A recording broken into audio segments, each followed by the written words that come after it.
Assalamualaikum warahmatullahi wabarakatuh. Perkenalkan, kami dari kelompok 10 pemasaran internasional. Di sini kami akan mempresentasikan pemasaran global dan internet dan komunikasi dengan konsumen global. Kelompok kami terdiri dari Fakhrunisa, Andena Noviati Nabila, saya Ratna Asih, dan Salsabila Putri Ramadanti. Pada materi ini kami akan membahas internet dan pasar global, hambatan struktural global, penggunaan internet untuk memahami konsumen global, keuntungan kompetitif dan cyberspace, periklanan global dan budaya, strategi kreatif, dan komunikasi integrasi. Yang pertama di sini ada internet dan pasar global. Tentunya kita tidak asing lagi dengan internet. Hampir semua masyarakat di dunia ini sudah mengenal internet. Internet sendiri merupakan sumber informasi yang paling banyak digunakan oleh perusahaan. Hal ini karena internet dapat menjangkau semua wilayah, potensial, dan cepat untuk menyampaikan berbagai informasi secara universal, berkualitas, dan hampir tidak memerlukan kos atau biaya. Nah, untuk pasar global sendiri merupakan sebuah bentuk dari pasar yang di mana pemasarannya akan melakukan pencakupan dari seluruh kawasan yang ada di dunia. Internet sendiri dipandang sebagai salah satu metode masuk pasar luar negeri yang efektif. Hal ini dikarenakan karena biaya yang relatif mudah, waktu yang lebih cepat, dan lainnya. Saat ini sudah mulai banyak perusahaan yang memanfaatkan internet untuk keperluan memasarkan produk dalam pasar global. Nah, di sini ada hambatan struktural global. Hambatan struktural mungkin ada karena kondisi seperti skala ekonomi dan efek jaringan. Kadang-kadang dimungkinkan untuk mengukur hambatan semacam ini karena diketahui sebelumnya berapa biaya untuk membangun pabrik yang efisien atau untuk membeli input yang diperlukan. Dalam laporan Global Focus Economic Outlook 2020, mengungkap siklus positif untuk pertumbuhan global harus melawan 3 hambatan struktural jangka panjang berupa pertama, utang. Tentunya perusahaan harus bisa mengatasi hutang-hutang yang dilakukannya. Lalu adalah demografi atau keadaan suatu negara di mana pasar tersebut berada. Lalu deglobalisasi. Di sini ada penggunaan internet untuk memahami konsumen global. Pemasaran di internet sama dengan direct marketing, di mana konsumen berhubungan langsung dengan penjual walaupun penjualnya berada di luar negeri. Jadi jarak tidak mempengaruhi karena internet memudahkan para penjual dan konsumennya untuk berhubungan. Kemampuan untuk mengotomatisasi penyediaan informasi dan pelayanan sesuai kebutuhan masing-masing konsumen merupakan salah satu kemampuan strategi bisnis dari internet. Selanjutnya, internet menghubungkan perusahaan dengan konsumen dan penjualnya, sehingga memungkinkan perusahaan pengguna internet dapat memasarkan, membeli, menjual, serta mendukung produk dan pelayanan secara elektronik. Selanjutnya akan saya lanjutkan. Materi penggunaan internet untuk memahami konsumen global.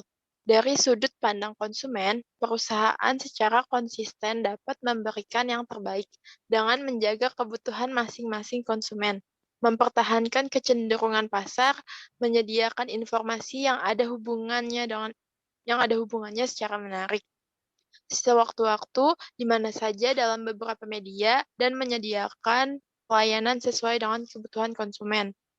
Yang terakhir, hal tersebut di atas menunjukkan alasan kenapa begitu banyak perusahaan berinvestasi pada teknologi informasi cukup tinggi, mengingat perusahaan sedang mencari konsumennya lewat internet. Karena kebutuhan konsumen berkembang sangat cepat, perusahaan berharap dapat berkomunikasi dengan konsumennya lewat internet. Next. Selanjutnya ada keunggulan kompetitif dan cyberspace. Di sini Porter dan Filler menjabarkan keunggulan kompetitif sebagai suatu kemampuan suatu perusahaan untuk meraih keuntungan ekonomis di atas laba yang mampu diraih oleh pesaing di pasar dalam industri yang sama. Next. Keunggulan kompetitif. Salah satu keunggulan kompetitif dari internet adalah memberikan navigasi yang lebih cepat, lebih lengkap, lebih nyaman, dan lebih murah. Navigasi ini memiliki 3 dimensi jasa, yaitu jangkauan. Jangkauan adalah mengenai akses dan hubungan. Dari segi produsen ini berarti berapa banyak dan berapa banyak pelanggan yang dapat dijangkau dan berapa jenis barang yang dapat ditawarkan. Dari segi pelanggan, jangkauan dapat berarti berapa banyak pilihan barang yang tersedia dan berapa mudah mengetahui hal tersebut. Jangkauan adalah suatu hal yang sangat membedakan antara bisnis elektronik dan bisnis fisik dan merupakan keunggulan kompetitif utama dari e-commerce sampai saat ini. Yang kedua ada afiliasi.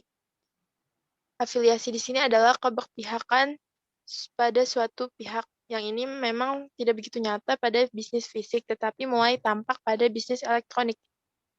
E-commerce cenderung untuk lebih berpihak pada konsumen dibanding dengan bisnis fisik karena perkembangan teknologi informasi yang digunakan justru meningkatkan jumlah dan mutu informasi dan juga keterbukaan.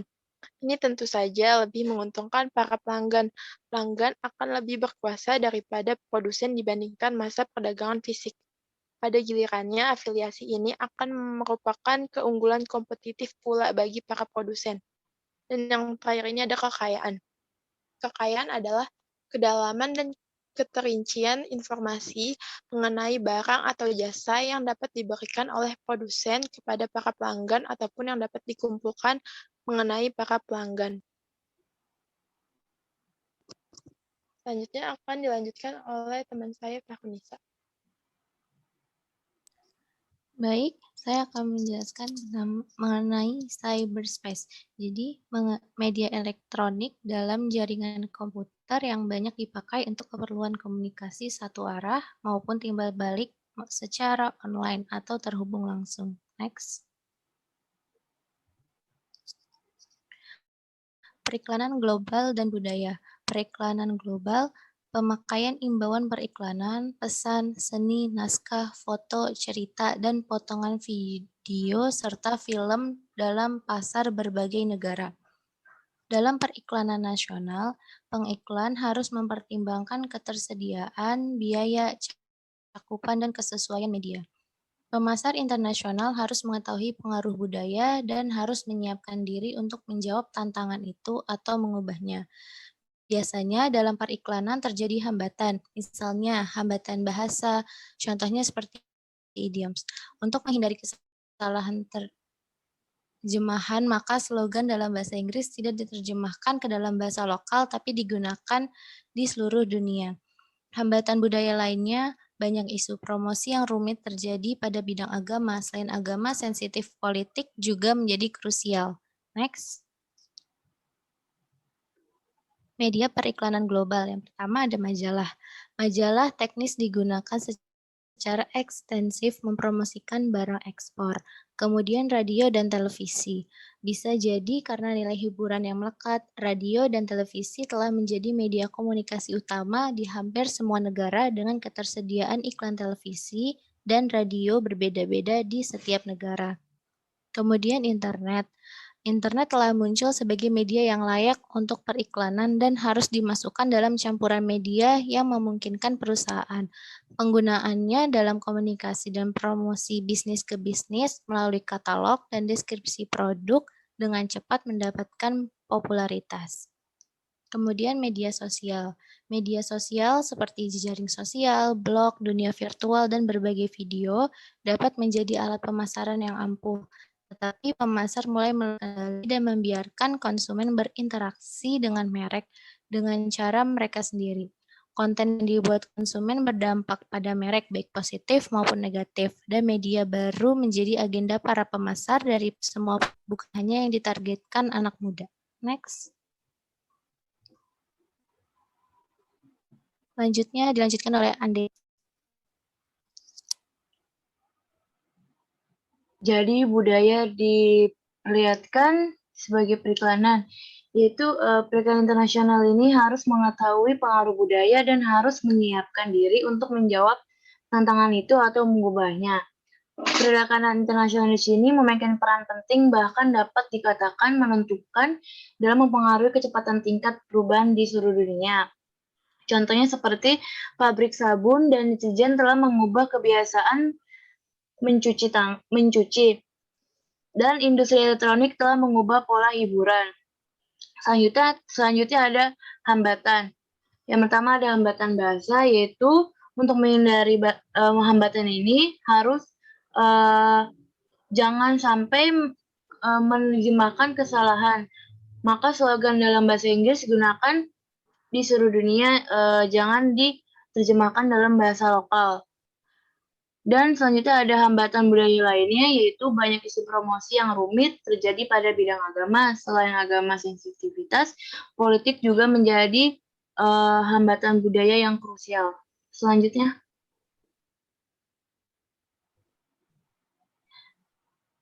ada strategi kreatif, yaitu adalah merupakan langkah menyeluruh dari awal menggali data hingga diwujudkan dalam bentuk visual iklan yang unik dan menarik. Strategi kreatif juga merupakan tahapan yang memastikan bahwa di akhir langkah akan menghasilkan sesuatu yang baru. Bahkan dalam sisi yang paling ekstrim, langkah-langkahnya pun dibuat benar-benar baru, sehingga hasil akhir pasti akan baru. Strategi kreatif merupakan langkah yang dilakukan perikanan dalam rangka mencapai tujuan perikanan. Tujuan perikanan meliputi yang pertama ada penetapan target market atau audiens, yang kedua perencanaan media, yang ketiga perencanaan pesan kreatif, yang terakhir ada kebijakan eksekusi gaya dan daya tarik iklan. Nah, strategi kreatif ini bertujuan untuk menciptakan iklan sebagai senjata pemasaran efektif, yaitu branding, promosi, dan positioning. Nah, satu isu sulit yang dihadapi pemasar ketika mengembangkan sebuah strategi komunikasi adalah memilih sebuah iklan yang tepat. Perusahaan harus menjual produk yang sama pada kebutuhan pasar yang beragam untuk menentukan berapa tingkatan kampanye iklan yang mereka harus distandarisasi. Next, selanjutnya.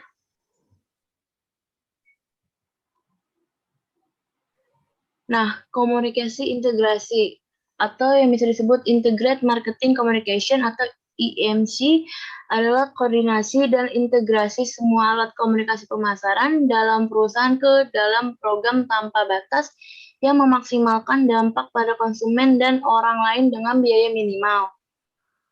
Jadi perusahaan yang bekerja menggunakan internet mengintegrasikan aktivitas di luar dengan proses bisnis di dalam perusahaan secara online.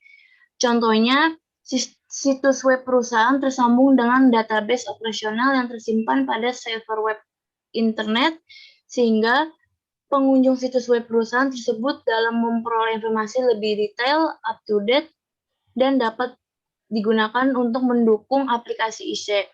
Sehingga keuntungan perusahaan dari teknologi internet timbul dari efisiensi dan inovasi proses di dalam dan di luar perusahaan.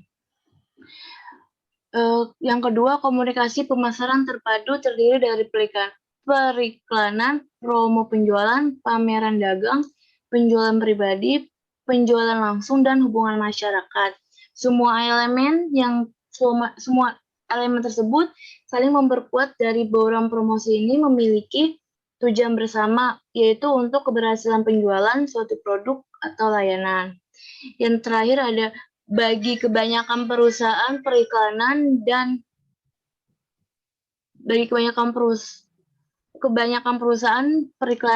penjualan pribadi adalah komponen utama. Maksudnya adalah misalnya sebagian besar produsen mainan akan setuju bahwa mainan tidak dapat dipasarkan secara menguntungkan di negara-negara tanpa iklan di televisi yang ditunjukkan untuk anak-anak. Oleh karena itu, pengembangan produk dan layanan harus diinformasikan melalui penelitian tentang ketersediaan saluran komunikasi. Next. Demikian dari kelompok kami, kurang lebihnya mohon maaf.